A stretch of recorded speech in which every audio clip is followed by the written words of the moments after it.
My name is Donovan, and I'm a 14-year-old light-skinned boy. At the time of the story, I was 11 or 12. I can't remember. All I remember is that I was in the 5th grade at the time. Anyways, one day I got home from school and called up my friend Ethan. He's been my friend ever since 3rd grade, and we're still friends to this day. On the phone, I asked if we should play basketball at my school's park. So I got my basketball and a few cold water bottles and put them all in my backpack. I rode my bike over to the school basketball court. I sat there a few minutes because Ethan's house wasn't as close to the school as mine was. He got to the court around 4 p.m. We started to play basketball for a few hours, before Ethan said we should go to the sewer tunnels. There were some large sewer tunnels about 6 or 7 feet tall, and they were only about 15 minutes away on bike. I was bored of playing basketball for a few hours, so I said sure, and we rode our bikes 15 minutes away to the tunnels. They were in a ditch and under a pretty busy road to describe them a little. When me and Ethan got there, we hopped off our bikes and started walking through the tunnels, pushing our bikes with us. We walked for maybe about 30 seconds before he recommended we should turn our bikes around while pushing them. In case we see anything, we can just hop on our bikes and pedal away, instead of having to turn them around and then get on to pedal away. I said that's a good idea and could possibly save our lives, so we did it. We walked in the tunnel for a few more minutes with our phone flashlights on, looking for cool, old stuff. Out of nowhere, he stopped me and said, "Be quiet. Do you hear that?" I was listening for a few seconds, and then I heard it.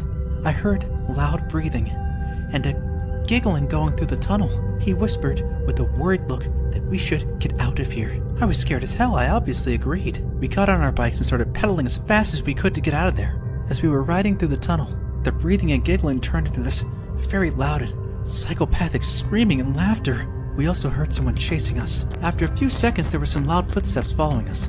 We pedaled for our lives for 1 more minute to the end of the tunnel. When we got to the end of the tunnel, it was completely dark outside, but at the tunnel entrance, there was a light right above it. I looked back after 30 seconds of pedaling. What I saw almost made me fall off my bike and pass out. There were 6 men, all dressed in suits, and they were all wearing terrifying white masks. Each one of them had a machete with blood all over it.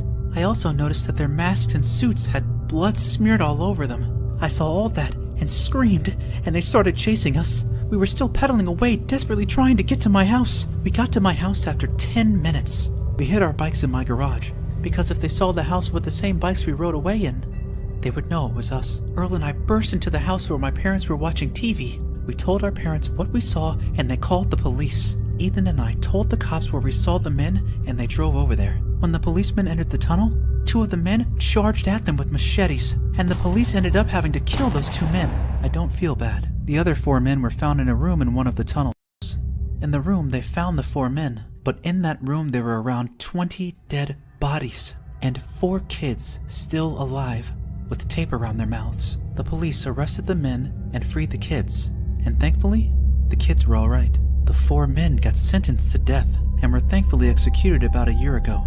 This is a haunting memory, and I am very thankful that Ethan said we should turn our bikes around, because if we didn't and we were too slow, we could have ended up like those 20 unlucky people before us.